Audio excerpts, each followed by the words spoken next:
Good evening, and welcome to this special News Center Maine documentary, Lewiston, What Went Wrong? I'm Chris Costa. On October 25th, 2023, a man named Robert Russell Card II, wielding a semi-automatic rifle, killed 18 people here in Lewiston, injured 13 others with gunfire, and inflicted trauma on so many more. The tragedy began when Card barged into the just-in-time bowling alley and fired 18 bullets in 45 seconds, killing 8 people and wounding 3 others. He hurried out, jumped in his car, and raced 4 miles across the city to Schemengees Bar and Grill. In 78 seconds there, he fired 36 bullets, killing 10 more people and wounding another 10. Then the gunman vanished. Tonight, we're taking a closer look at what happened before and after Maine's first and the nation's worst mass shooting of 2023. What did law enforcement know about Robert Card? His dangerousness, his mental health, his guns? And what did they do about it? And what did the Army know about Card, a longtime reservist and former weapons instructor? And who did the Army and its medical providers tell? Finally, after the killing spree, why did it take police 2 days to find Card, dead by suicide in his former place of work? Were there missteps in the manhunt? After the mass shooting, Maine Governor Janet Mills and Attorney General Aaron Frey appointed a 7-person commission to investigate these questions, find the facts, and set the timeline straight. The commission chairman told us about watching surveillance video inside the bowling alley when the terror struck. Shootings, just as bad as you can imagine. It helps you understand it. It's unimaginable what it must have been like to have been there. After 50 hours of public hearings and a series of private interviews, the Lewiston Commission issued a scathing report, and Governor Mills endorsed its findings. At its core, this tragedy was caused by a colossal failure of human judgment by several people on several occasions, a profound negligence that, as the Commission rightly stated, was an abdication of responsibility. So what more could have been done? And what lessons have been learned? In the next hour, we'll take a deep dive into the gun safety measures that Maine lawmakers considered, adopted, and rejected after the Lewiston mass shootings. And we'll hear from representatives of the victims' families about how they hope to achieve greater accountability for their tragedy. Our special tonight is reported by correspondent Phil Hirschkorn.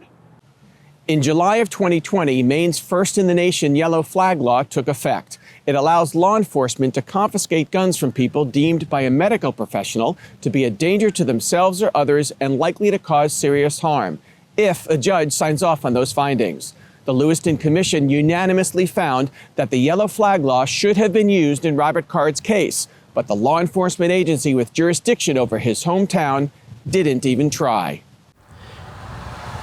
If there was some action that any of us here could take to bring back the people who were killed last year in Lewiston, we would do it. But there isn't.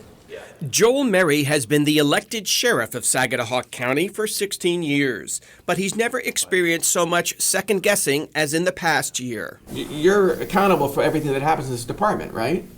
Yes. The office received its first tip about Robert Card in May 2023, 5 months before he took the lives of 18 Mainers.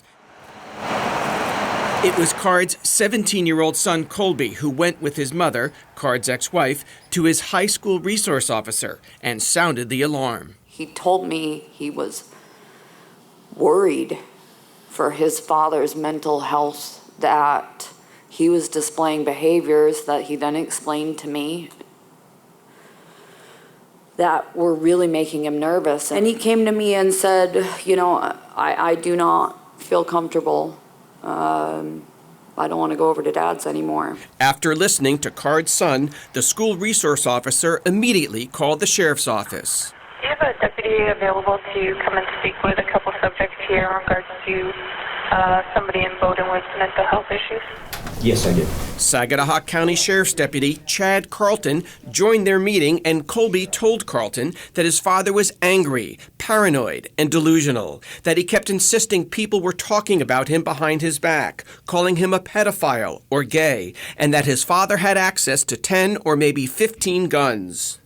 But Deputy Carlton told the Lewiston Commission no one had heard Robert Card make any specific threats. Carlton believed Card was experiencing a mental health crisis. Did you believe that he presented a likelihood of serious harm? Not at that time. Why not? Because we came up with a plan that I thought was the best course of action to get Mr. Card back on the right path in his life. That plan relied on the Card family, a well-known farming family that owned hundreds of acres in the town of Bowdoin, 15 miles east of Lewiston, to get Card medical treatment and to take his guns. Deputy Carlton says the family warned him Card would not respond well to a uniformed officer. Not only that, when Card's brother Ryan and sister Nikki came here to see Card later that day, he opened the door holding a handgun. All of our training is de-escalation, looking for the most peaceful path forward to get the person to the help they need. But Carlton never tried to meet, confront, or assess Card himself. Never considered trying to take Card into protective custody for a mental health screening, the first step in Maine's yellow flag process. Protective custody requires someone to be in front of you. It requires access to a person to make that happen. I was being told that access to the person was a bad idea.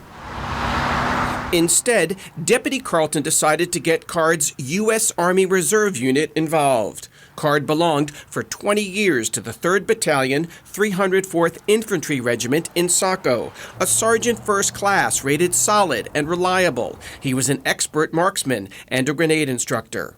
Carlton called the company's senior non-commissioned officer, First Sergeant Kelvin Moat, who's also a police officer in Ellsworth. I wanted to get Mr. Card, a veteran, to the help he needed. I believe, and still believe, I took the best course of action to get Mr. Card the help he needed.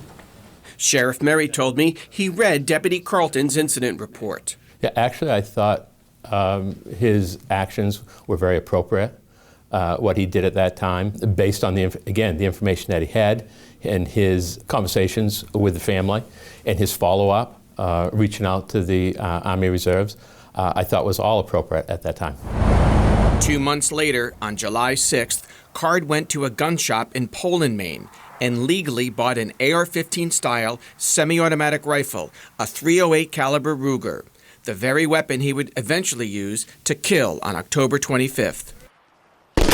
9 days later, on July 15th, Card arrived at West Point, New York for his unit's annual Army Reserve training exercises.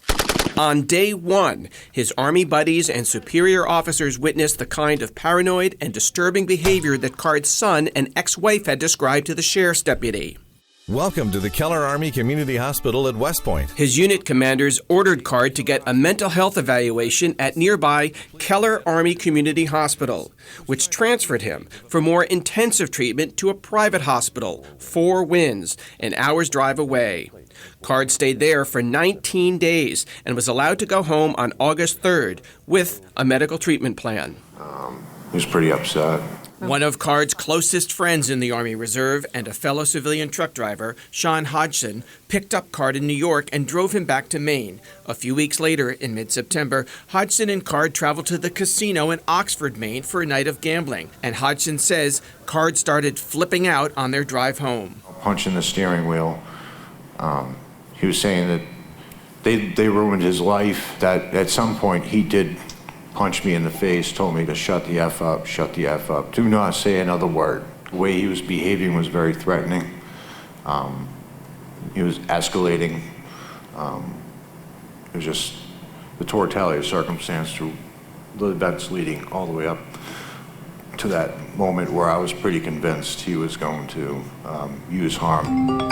Hodgson called Captain Jeremy Reamer, their Army Reserve Unit commander, and also a New Hampshire police officer, and told him what happened and his fear that Card might use his guns to attack their Saco base. Hodgson also texted Kelvin Moat, the Ellsworth police officer who is Reamer's number 2 in the unit. Change the passcode to the unit gate and be armed if Sergeant First Class Card does arrive. Please, I believe he is messed up in the head. I believe he is going to snap and do a mass shooting. That message was sent on September 15th, 2023, 40 days before Card attacked in Lewiston. First Sergeant Kelvin Moat told the commission the text made the hairs go up on the back of his neck. He included it in a narrative he sent to the Saginaw County Sheriff's Department requesting a welfare check on Card. That was the department's second tip. I basically wrote a probable cause statement. But at this point, you believe that there was probable cause to implement the yellow flag law? Yes, ma'am, absolutely. With Deputy Carlton off duty, the assignment went to Sergeant Aaron Schofield, a deputy for 26 years. Schofield did not read Deputy Carlton's earlier report on Card, but an Ellsworth police detective briefed him on the concerns. There was no tone of urgency. What was the worst thing you were being told about Robert Card as of mid-September of last year? Well, that he had threatened to shoot up the Army Reserve, but that type of behavior, him shooting his mouth off, so to speak, was not that uncommon. In a conversation with his dispatcher, this was Sergeant Schofield's tone. Hey, so, yeah, it's not as pressing as it made out to sound. I'm going to be going to do a welfare check on Robert Card, C-A-R-D. Okay. And he's flagged in-house, known to be armed and dangerous, blah, blah, blah. Card lived in a single-wide trailer home, just a few minutes' drive from his parents. I went to Card's house. He wasn't there. There's nothing I can do about that. The Ellsworth police detective had told Schofield about Card's mental health hospitalization the Army had ordered 2 months earlier. So the hospitalization in New York, you knew about it? I knew about it. Why didn't that matter? It's a piece of the puzzle. By itself, it doesn't tip the scales one way or the other. You need to have a whole broad overview look of what's being reported to you, how it's being reported to you, the tone in which it's being reported to you. After 15 minutes checking for Card in his trailer and his father's house down the road, Schofield left. 2 hours later, he asked his dispatcher to send out an alert to all main law enforcement agencies about trying to locate Card and warning them he was known to be armed and dangerous. We get these teletypes, like I said, daily, at least every other day, if not daily. They are that common. The Saco police chief took the warning seriously. He stationed patrol officers outside the Army Reserve base ready to stop Card if he showed up for drills that weekend. On September 16th, Sergeant Schofield came back here to Card's residence to fulfill the welfare check. This time he brought backup, a sheriff's deputy from an adjacent county. Card's white Subaru was parked in front of the trailer, and the deputies could hear movement inside. What's the plan? To have a talk with him. He said, we just want to talk to you, knocked on the door. I said, we just, you're not in trouble. We just need to find out, what's going on with you. Is everything okay? Card did not answer. Schofield retreated, the Lewiston Commission found, after 16 minutes. The reality is I was on scene for over 2 hours back out of his driveway, and I parked where I could stare at the end of his driveway, hoping he would come out eventually. And I was there for hours. I asked Commission Chairman Dan Wathen about the discrepancy. Do you get that fact wrong? He says you did. 16 minutes on day 2, not 2 hours. Right. You think that's correct?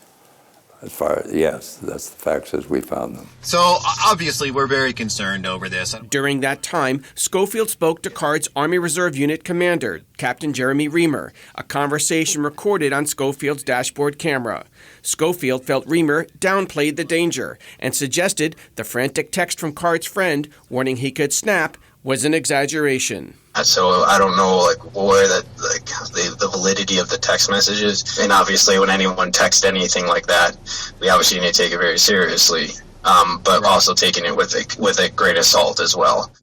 My cruiser recording is pretty clear what was communicated to me. He was not that concerned. Nope. I was due to having not been provided any of the discharge requirements as far as when his appointments were. But Reamer also shared that he knew Card was not keeping medical appointments that were set up after his mental hospital stay. Yeah, I don't think this is going to get any better. No, because he's refusing any real medical treatment. A little before 9 o'clock. The next day, September 17th, Card's brother Ryan told Schofield the family had failed to get Robert's guns, but he would still try. Schofield told Ryan to call the sheriff's office if he thought Robert needed another psychiatric evaluation. Schofield did not initiate a yellow flag process. No one had brought it to that level that they had considered him to be a threat to others. Have you ever asked a family member before to confiscate a troubled family member's guns? We've asked people, yeah, that's fairly common in our line of work. The commission asked Schofield, on a scale of 1 to 10, what was his level of concern about Card. It's over 5, 6, or 7. It's not like someone who's in the process right now. Someone who's outside in the parking lot right now walking around with a gun is clearly a 10 that's threatening to do bad things. Is that what it takes to get you to yellow flag someone? A 10? No, it does not. After 2 incomplete welfare checks, Schofield considered the Card matter resolved. Card's family told the commission they were surprised. Ryan informed us that Officer Schofield kept pushing for him to tell him that he got the guns, and that he said he needed to get them because he wanted to finish this up just so he could be able to get on vacation. Schofield went on a scheduled vacation the next day. When he returned to work in October, he never followed up with the family. With this, there was no reaching back to confirm if the guns were taken. On October 18th, 7 days before the mass shooting, Schofield canceled the statewide alert about attempting to locate the armed and dangerous Card. Did you consider, in your efforts to have a face-to-face with Robert Card, did you consider going to Main Recycling or the other place he worked, the trucking company? I did not. Did you try to find out where he worked? I did not. Again, I reacted based on what Moat and Reamer told me. Cops. I was told that the complaint was not entirely credible and reacted that way. That there were several opportunities. The commission called Schofield's job performance an abdication of duty, as the chairman said when the panel released its final report. The Saginaw County Sheriff's Office had sufficient probable cause to take Card into protective custody under Maine's yellow flag law and to initiate a petition to confiscate any firearms he possessed or over which he had control. When Governor Janet Mills reviewed the commission's final report, she agreed. We have to acknowledge that the Saginaw County Sheriff's Office, Sergeant Schofield in particular, could have and should have done more. The office could have, but did not seek an involuntary commitment order. Instead, that deputy attempted to pass off the responsibility for securing that man's weapons to his family. Sheriff Murray was on medical leave when Schofield was handling the case and didn't read his incident report at the time.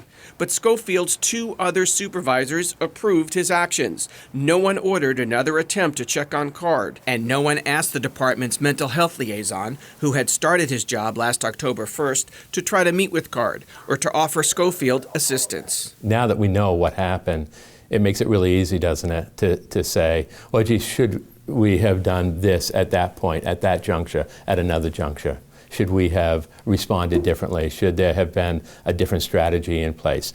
I understand that. And you'll see it in the report. One strategy the commission raised in order to take Card into custody was potentially charging him with terrorizing due to the perceived threat to shoot up the Army Reserve base in Saco, or charge him with assault for punching his Army buddy on their drive home from the Oxford casino. We did not talk with the district attorney's office.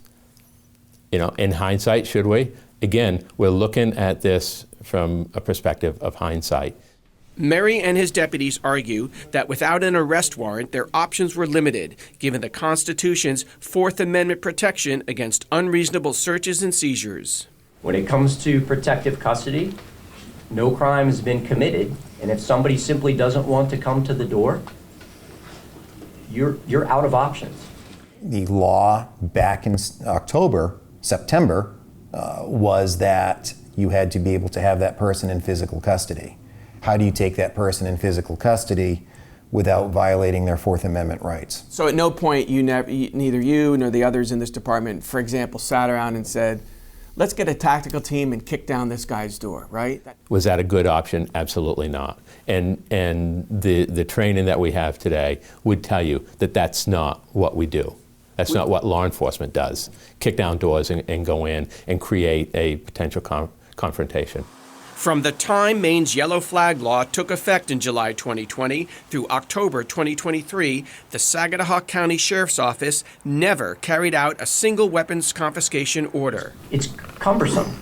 Deputies Carlton and Schofield told the commission taking someone into protective custody, obtaining the required medical evaluation, and submitting the paperwork for a judge to review can take 8 to 10 hours. Well, in my world, that's a full shift.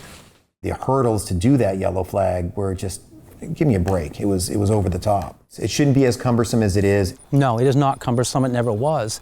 I think that there's always a learning curve for the people that are implementing a new law. David Trahan helped write the yellow flag law. A former state legislator, for the past 14 years, he has led the Sportsmen's Alliance of Maine, the state's premier gun rights group. For him, the mental health assessment and judicial review aren't hurdles, they're essential. First of all, it has high levels of due process. I know because it was tested in the courts here in Maine and found to be constitutional. It has a process by which the individual is identified to be in crisis. They're connected to services and help. At the time they're in crisis, their firearms are potentially removed by the court, and then they can get them back when they're back to being healthy again. According to data provided by the Maine Attorney General, the law got off to a slow start, resulting in only 25 weapons restriction orders in its first 2 years, or one a month. Then in the fall of 2022, a behavioral health nonprofit, Spurwink, began conducting almost all of the yellow flag medical exams for the state by telehealth. I think as departments have gotten more familiar with the process and done it more times, they've been able to shrink the amount of time that it takes. Ben Strick, who oversees adult behavioral health at Spurwink, employs a team of psychiatric nurse practitioners on call 24 hours a day, 7 days a week. With Spurwink involved, the pace of weapons restriction orders increased 51 in the first 9 months of 2023, more than 5 every month. But all the weapons restriction assessments are conducted virtually. No trip to a hospital emergency room is needed. The assessments can be done from a police station. Or right in the back of the cruiser. Since Lewiston, the number of yellow flag orders has soared 15 times over to 407 in the past year. That's 34 every month. More than one every day. These are not ambiguous. People are not bringing things to us that aren't a slam dunk. How often do your reports get overruled by a judge? I'm only aware of one. Half of the post-Lewiston orders relate to a threat of suicide, and half involve the threat of homicide or both homicide and suicide. Do you feel like you've become a scapegoat for October 25th? Not only do I feel that way to a certain degree, but I've been reached out to by hundreds of people personally and vicariously that have said that same thing. There was probable cause to invoke the yellow flag law, and that's what is required, probable cause. And so it could have been done and should have been done. Aaron Schofield and Joel Mary believe the U.S. Army Reserves and members of CARD's unit withheld information that would have painted a clearer picture about CARD's deteriorating mental health. CARD's 2-decade association with the Army Reserves is at the center of the timeline and the questions about who knew what and when.